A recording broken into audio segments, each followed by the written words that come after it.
Sir एक तो यमुना जल समझौता देखिए, के मैंने नीम के थाने में कहा था और मैंने कहा था कि मुख्यमंत्री जी ने कहा कि नीम के थाने में पानी लाएंगे। उस वक्त मैंने कहा था, उस पर मैं आज भी स्टैंड करता हूँ कि यमुना का पानी नीम के थाने आएगा तो मैं मुख्यमंत्री निवास पे जाके स्वागत करूँगा। ठीक है, अब उनको तोड़ मोड़ के इनके मंत्री लोग या पूर्व मंत्री लोग बोल रहे हैं ना, ये खाली जैब बैठा रहे हैं। MOU होना या MOA होना, ये सब बात छोड़ो। मैं कह रहा हूँ पानी आएगा तो मुझे ही नहीं, पूरे प्रदेश को खुशी होगी, पूरे प्रदेश को खुशी होगी। क्योंकि 94 के एग्रीमेंट को अगर लागू कर देते हैं, जो अभी तक नहीं हो पाया, सरकारें BJP की भी आई थी और कांग्रेस की भी आई थी, यहाँ पे भी और वहाँ पे भी, हरियाणा के अंदर भी पानी नहीं आ पाया। अगर पानी आ जाता है तो इससे बड़ी खुशी की बात क्या होगी, पूरे प्रदेशवासियों के लिए भी और विशेष रूप से शेखावटी वालों, चूरू हो चाहे सीकर हो चाहे झुंझुनू हो। ये बात मैंने कही थी। अब उसको ये अखबारबाजी करते हैं, उसका मैं जवाब नहीं देना चाहता, क्योंकि वो अपने निजी स्वार्थों से राजनीति करने के लिए, मुख्यमंत्री खुश करने के लिए या अमित शाह जी खुश करने के लिए ऐसे बोलते होंगे। अब मेरा कहना दूसरा है इस मौके पर कि 0.8% पानी जो है, 0.8 MCFT, वो पानी हम ला नहीं पा रहे हैं। राजीव लोंगोवाल समझौता हुआ था, वो पानी पंजाब दबा के बैठा हुआ, हम ले नहीं आ पाए, हम ला नहीं पाए, चाहे सरकार BJP की रही हो चाहे कांग्रेस रही हो। मैं चाहूँगा कि अगर अमित शाह जी और इनको इतना सपोर्ट मिल रहा है, अच्छी बात है, स्वागत करते हैं।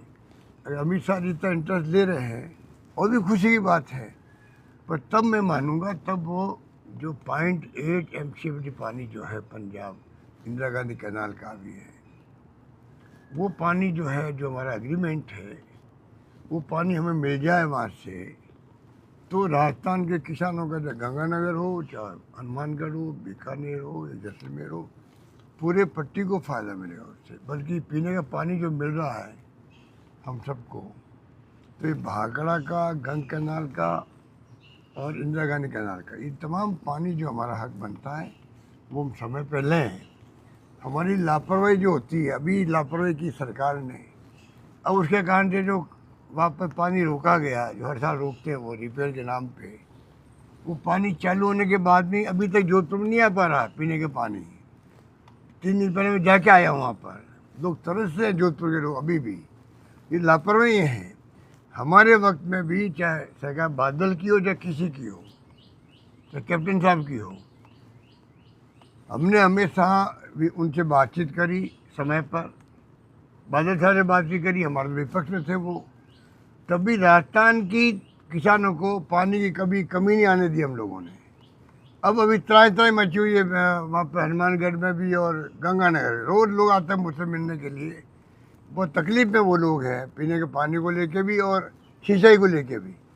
उसका जवाब इनके पास कुछ नहीं है। इसलिए मैं कहना चाहूँगा कि ये जो मौका है, आप ये लापरवाही करना छोड़ो, पानी दिलाओ, जिससे कि किसान जो है बर्बाद हो रहा बेचारा, गंगानगर का भी और हनुमानगढ़ का भी और आगे का भी, तो उन सबको पानी टाइम पे मिल सके खेती के लिए भी। ये मेरा मानना है। सर एक जगन गुजर की हत्या हुई है सर, देखिए, कानून को तोड़ के कोई हत्या करता है तो हत्यारा होता है, चाहे जेल के अंदर हो चाहे फील्ड में हो चाहे कहीं हो। इसलिए मुझे इसकी जानकारी तो है नहीं, मीडिया में खबर आई है, तो ये तो इनकी लापरवाही तो है कि जेल के अंदर कैसे, तो मतलब ऐसी स्थिति बन गई। और पहले बीकानेर में भी ऐसी घटनाएं हुई है, जगह जगह घटनाएं होती है, तो दुख होता है कि जेल के अंदर कैसे तो हथियार पहुंच जाते हैं, कैसे हत्या होती है, कैसे मोबाइल पहुंच जाते हैं। तो ये तो जेल के जो हमारे अधिकारी हैं और सरकार है, उनको चाक चौबंद होना चाहिए, जिससे कि ऐसी घटनाएं नहीं हो।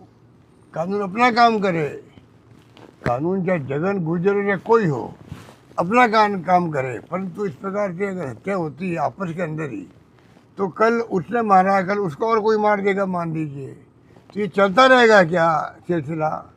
तो ये अच्छी बात थोड़ी है। ये कोई जाट गुजर और किसी जाति की बात नहीं है। ये बात है कि आप किस प्रकार से हत्या हो जाती है जेल के अंदर, तो आपस में हत्याएं होने लग गई तो ये कोई सिलसिला रुकेगा ही नहीं। तो ये चिंता सरकार को होनी चाहिए। ये कोई पैरामेडिकल जो एग्जाम्स थी उसको भी स्थगित कर दिया गया है धन की गड़बड़ी के चलते। ये कल आए थे बच्चे मेरे पास में, बहुत तकलीफ में थे बेचारे कि साहब हमने इतनी मेहनत करी, एग्ज़ाम का वक्त आया और पेपर लीक हो गया। अब ये किस मुँह से हमें दोष दे रहे थे? इंडिया वक्त में तो OMR सीट भी और ये पेपर लीक हो रहे हैं, पूरे देश में हो रहे हैं। नीट का पेपर तो केंद्र सरकार NTA की देखरेख में हो रहा था। तो ये जो है इनके पास कोई जवाब तो है नहीं।